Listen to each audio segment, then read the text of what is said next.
Alors, nous allons rentrer dans la cave. Et voilà, ça y est, c'est parti. On est parti, on est sur la pêche à bon. Alors, attention, attention à la tête. Oui. Voilà. On tombe directement sur l'embouteilleuse. Et on tombe sur l'embouteilleuse, donc, Voilà. ce qui veut dire que vous embouteillez. On vient de faire une mise et donc on embouteille nous-mêmes. Vous embouteillez vous-même. Voilà. Donc, le raisin, on va commencer par le début. Le raisin arrive en haut par la route. Par la route de Montpellier. Et donc là, on a un petit jardin où on arrive. Donc on ouvre ce grand portail. Oui. Et le raisin tombe dans une maie. Et ensuite tombe dans un égrappoir.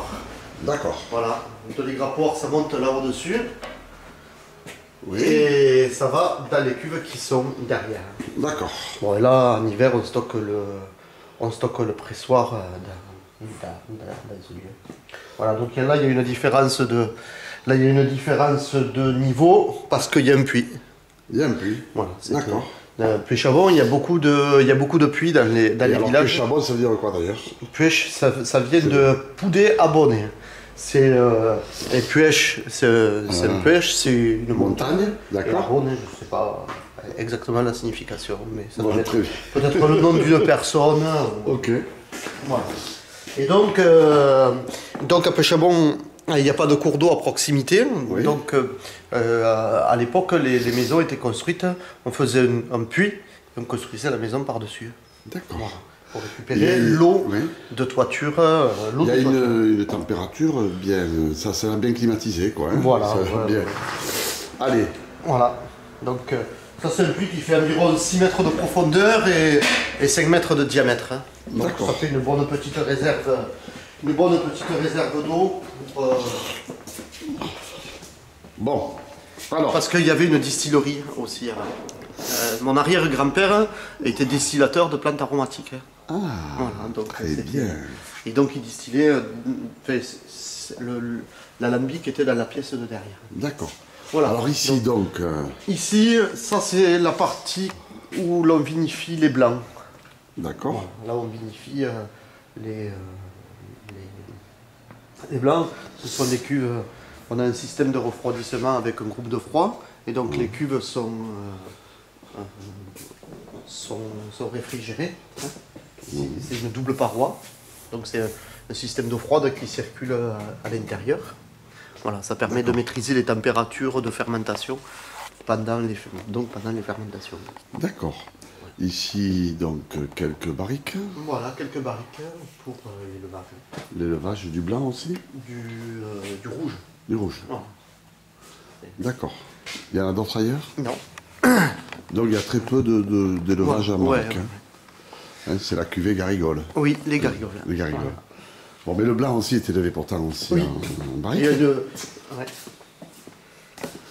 Alors, on continue. Ensuite, voilà, là on rentre dans la partie où on vinifie plutôt les rouges. On vinifie plutôt les rouges, donc ce sont toutes des cuves à château Alors, flottant. beaucoup de cuves. On en a, Des petits contenants. Hein, je crois, 26. 26 cuves. Ouais, 26 cuves en tout. Et alors, 24. ça correspond à quoi? Pourquoi vous En autant de fait, cuves en vinification, on vinifie une parcelle, parcelle par parcelle et cépage par cépage. D'accord. Donc, c'est pour avoir divers contenants. Très bien, très bien. Vous assemblez, Et on à quel assemble moment? après les fermentations, en général en hiver. En hiver, d'accord. En hiver, après ça dépend aussi du besoin. besoin. Donc vous avez beaucoup de parcelles. Oui. Et cépages pas trop, mais enfin, Syrah, Grenache. On a Syrah, Grenache, Carignan, Mourvèdre. donc on a Merlot, Cinsault, Cabernet Franc, Grenache blanc, Roussanne. Voilà. Bon, c'est pas mal. Ouais, c'est ça pas commence mal. à faire. Et est-ce que la prochaine, les prochaines vignes, donc les prochaines récoltes, donc, dont nous venons de voir les plantations, sont prévues dans cette cave. Est-ce que... Oui, bon, on va se restructurer. Enfin, il faut rajouter quelques cuves. Hein. Là, il faudra rajouter quelques cuves. Voilà, donc là, on passe surtout à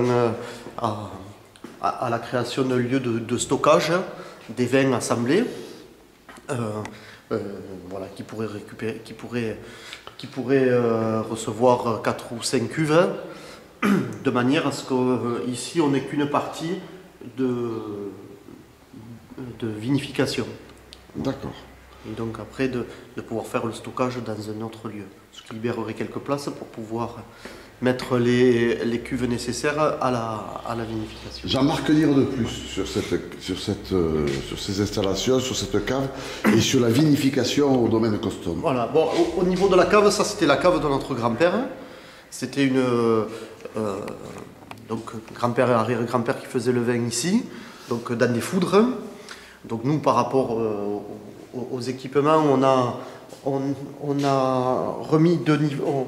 On a fait 2 niveaux dans la cave, parce qu'en fait le sol partait en pente. Et donc voilà, on a décaissé ici, et on a, de manière à faire un plantier. Et on a fait ce niveau pour être au niveau du portail qui donne dans la rue. Et parce qu'en fait il y a le rocher là, à fleur. D'accord, donc là on est dans la rue. Si on ouvre là, on est dans la rue. Voilà, très bien. Donc ça c'est quand même... Voilà. D'accord. Et ça donc c'est quand même pratique, c'est par là où vous... Ouais, on utilise très peu ce passage. Bon, quand on fait macération carbonique, on passe par là pour arriver à mettre le raisin directement. Voilà, donc cuve à chapeau flottant pour que ça serve de vinification, mais aussi de cuve de stockage. D'accord. Voilà. Donc ça, ce sont des contenants de 30 hectos. On a des contenants de 20 hectos qui sont dans la cave, plutôt à blanc.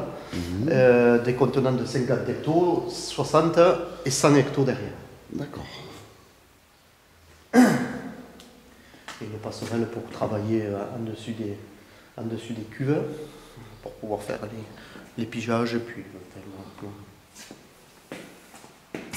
Très bien, très bien. Au niveau de la vinification, donc vous êtes en bio bien sûr au niveau de la culture, oui. Et au niveau de la vinification, vous faites attention Voilà, ben, en fait ce qu'on fait, c'est qu'on fait... Bon, déjà la vinification, la première partie de la vinification, c'est à la vigne. Hein, il faut avoir des raisins le plus simple possible. Tout à fait.